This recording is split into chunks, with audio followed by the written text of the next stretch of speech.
When one of the biggest counties in the United States decides to deploy new technology, they have the time, budget, and resources to make it successful, right? Not so much. That's what we'll talk about here today.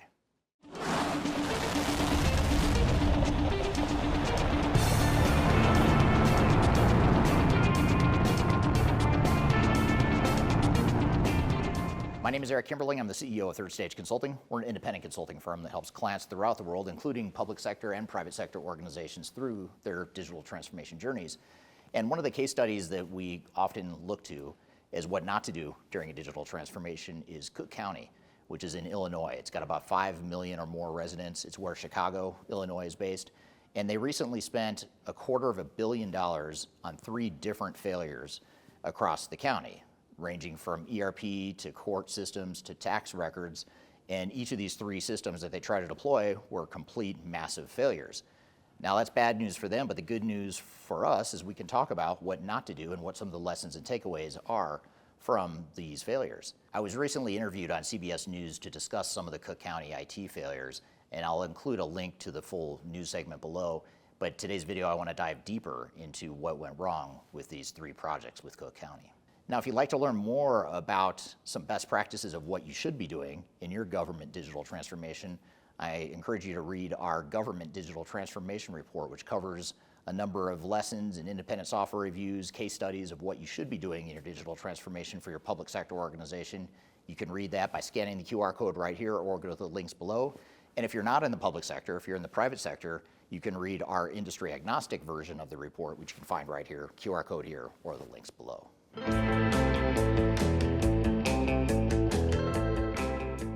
Let's start with the ERP failure at Cook County. This is one of the 3 major IT failures they've had in the last decade.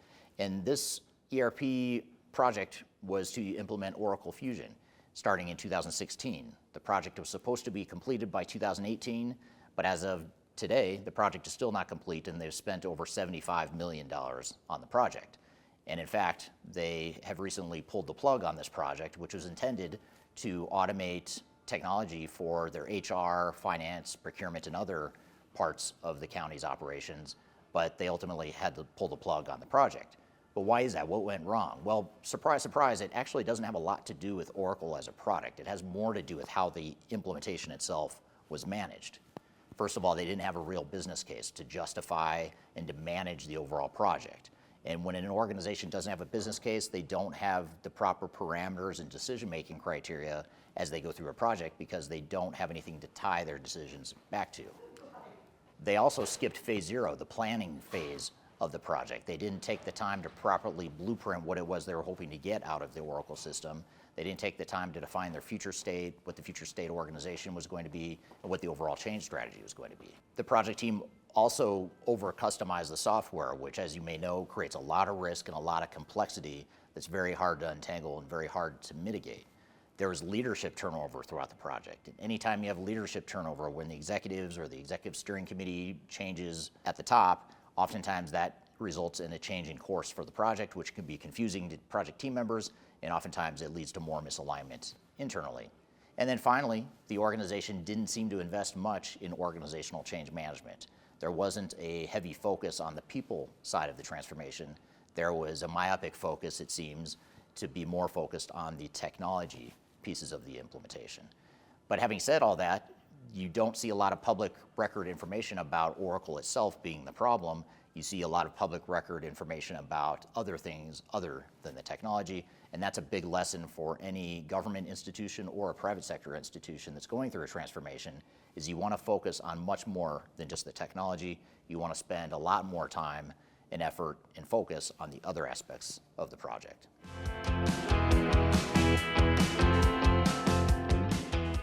In 2017, the court system of Cook County decided to implement Tyler Technologies to automate the operations of the court system. This started as a $36.5 million contract with Tyler Technologies, but the project ended up taking 18 months longer than planned, and it created a host of errors and problems operationally throughout the court system. In fact, one of the leaders at the Cook County court system said that it was one of the worst IT projects that the county had ever embarked upon.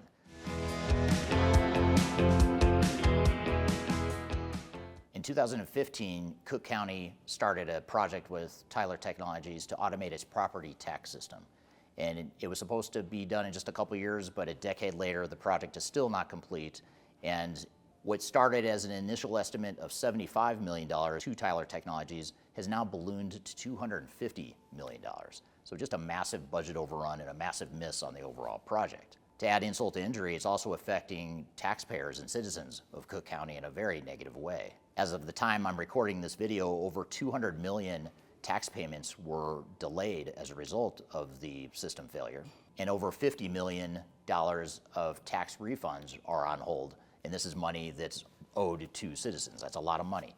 So it's not just the big, massive budget overrun that was the problem and the fact that Tyler and the project team didn't manage this project well, but it's also the fact that there's hundreds of millions of dollars of taxpayers' money that's getting held up in this whole debacle. The county is trying to get this on track via a public dashboard that's meant to put more pressure on Tyler Technologies, because now it's providing more transparency to the public on how the project is going.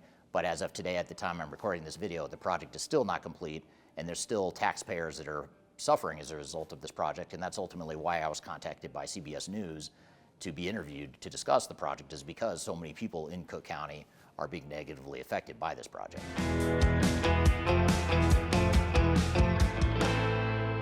So what are the lessons here? How can your county, your government institution, or your private sector organization avoid these sorts of massive failures, both in terms of implementation, time overruns, project overruns, budget overruns, as well as actual operational disruption? Well, there's a number of simple things that you can do that aren't rocket science, and they're little pivots that can have a big impact on your project.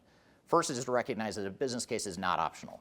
You may have done a business case that's meant to justify an investment, but a business case should be much more than that. It should be realistic, it should be specific to how you're going to achieve those benefits, and it should be used as a governance mechanism to help you make decisions and to help you guide the project along the way.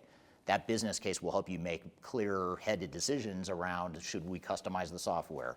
Should we add this additional module? Should we integrate this other system to help us deliver the business value that we've identified in our business case?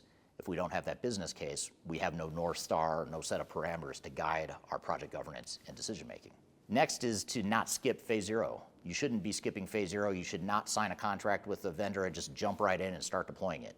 You need to take that time to do phase zero and push off the vendor as much as you need to until you have time to define what your future state target operating model is, how you're going to be organized, how you're going to leverage the technology, what your architecture is going to look like, how you're going to integrate systems, how you're going to decommission the old systems. All those decisions need to be made and planned for early on so that by the time you get the vendor involved and actually start deploying technology, you have that clear roadmap and you're not spinning your wheels, wasting time and money during the implementation. A third lesson is to keep customization in check. It's unrealistic to think that you're just not going to customize at all, and many of you watching may think that that's the answer, is just take a zero customization stance, and that's a good goal to aim for, but you have to be realistic that that's probably not going to happen. You're probably going to have to customize something, but the key is how much do you customize? It's a very slippery slope, and just because you can customize doesn't always mean you should. So having a way to justify those customizations is a really important part of effective project governance. A fourth lesson is that change management is critical. You have to make sure that you've got a clear change strategy to help bring people along and to ensure that people not only are using a new system, but are doing it to make their jobs more effective and more efficient longer term. And then last, it's important to own your project. Government institutions, as a broad stereotype and generalization, are notorious for delegating and relegating responsibility to an outside party. They're not the experts in technology, so they go outsource the project to a company like Tyler Technologies or Oracle in this case.